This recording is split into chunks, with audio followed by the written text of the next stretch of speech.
আন্তর্জাতিক ক্রিকেটে বাংলাদেশের বয়স ২৮ বছর। এখনও শুধু প্রত্যাশা আর প্রতিশ্রুতি পূরণ হয় সামান্যই। প্রস্তুতি যেমনই হোক, চ্যাম্পিয়ন হওয়ার প্রতিশ্রুতি দিয়ে টুর্নামেন্টে গিয়ে শেষ পর্যন্ত বৃষ্টির বদান্যতায় ১ পয়েন্ট নিয়ে ফিরতে হচ্ছে দেশে। আর আফগানিস্তানের আন্তর্জাতিক ক্রিকেটের বয়স হল ১৬ বছর। শুরুতে তাদের কেউ গোনাই ধরেনি। যুদ্ধবিধ্বস্ত একটি দেশ, শরণার্থী হিসেবে দেশটির নাগরিকেরা পাকিস্তানে না গেলে ক্রিকেট তারা আদৌ খেলত কিনা কে জানে।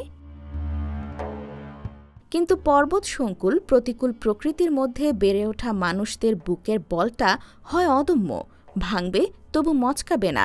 ক্রিকেটের জন্মদাতা প্রতিপক্ষের সামনে ১২ বলে ১৬ রানের সহজ সমীকরণ থাকতেও তাদের ম্যাচ ধরার মুঠো এতটুকু ঢিল হয় না। উল্টো চোয়ালবদ্ধ প্রতিজ্ঞায় সেই ম্যাচ তারা বেরো করে আনে। তাই তুলনাটা না চাইলেও ওঠে। তবে আফগানিস্তান বুধবার রাতে যা করেছে তাতে তুলনাটা বোধ হয় এখন আর চলে না। বাংলাদেশ বুঝি হেরে যাচ্ছে আফগানিস্তানের কাছে আন্তর্জাতিক ক্রিকেটে বড় দল হয়ে ওঠার দৌড়ে। তুলনাটা তাই এখন একটু অন্যভাবে ওঠে সামাজিক যোগাযোগ মাধ্যম থেকে চায়ের দোকানে।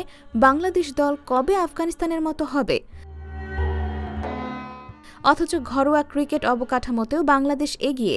আকরাম খান, আমিনুল ইসলাম থেকে মোহাম্মদ আশরাফুলদের সময়ে আফগানিস্তান ক্রিকেটের নামগন্ধ ছিল কতটা, কিংবা আদৌ কি ছিল? কিন্তু আজ উল্টে গেছে পাশার দান। বিশ্বব্যাপী টি-20 ফ্র্যাঞ্চাইজি বাজারে আফগানদের রমরমা অবস্থা। বাংলাদেশ থেকে ছিলেন এক সাকিব আল হাসান, তিনিও আর নেই। কারণ যুগের চাহিদা মিটিয়ে আফগানিস্তান যে ভয় ডরহীন ক্রিকেট খেলছে, প্রজন্মকে যুগের সঙ্গে তাল মিলিয়ে যেভাবে খেলতে শেখাচ্ছে, বাংলাদেশ কি তা পারছে? মাত্র ১৬ বছরে আফগানিস্তান টি-20 বিশ্বকাপে সেমিফাইনালে দেখা পেয়েছে। ওয়ানডে বিশ্বকাপের সেমিফাইনালে উঠত পারেনি ২০২৩ সালের আসরে গ্লেন ম্যাক্সওয়েলের অতিমানবীয় ইনিংসে। বৈশ্বিক আসরে বাংলাদেশের সর্বোচ্চ সাফল্য যেখানে ২০১৭ চ্যাম্পিয়ন্স ট্রফির সেমিফাইনাল,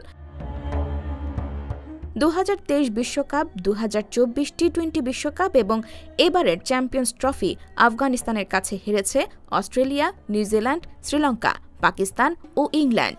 আইসিসি ইভেন্টে এ পর্যন্ত ১১০ ম্যাচে বাংলাদেশের জয় যেখানে মাত্র ৩০টি, আফগানিস্তানের ৫৮টি ম্যাচেই ১৮টি।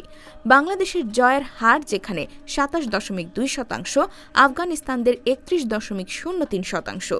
যুগের চাহিদা মিটিয়ে আফগানিস্তান যে ভয় ডরহীন ক্রিকেট খেলছে, প্রজন্মকে যুগের সঙ্গে তাল মিলিয়ে যেভাবে খেলতে শেখাচ্ছে, বাংলাদেশ কি তা পারছে? ওয়ানডে ক্রিকেটের সময় এখন ৩০০ পেরিয়ে ৩৫০ ছোঁয়ার।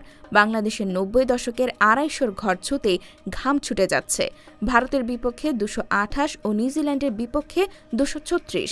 বাংলাদেশের ক্রিকেট যাচ্ছে কোথায়? পরিকল্পনার অভাব, প্রস্তুতিতে ঘাটতি ও বরাবরের মতোই ছিটকে পড়ার পর শেষটা ভালো করার প্রত্যাশা। ২৮ বছরেও একটি দলের প্রস্তুতি শেষ হয় না। আরেক দল ১৬ বছরে নিয়মিত হাতি ঘোড়া মেরে বলে ফেলে, অস্ট্রেলিয়াও আমাদের হালকাভাবে নেবে না। নিশ্চয়ই ওদের মতো হতে ইচ্ছে হয়।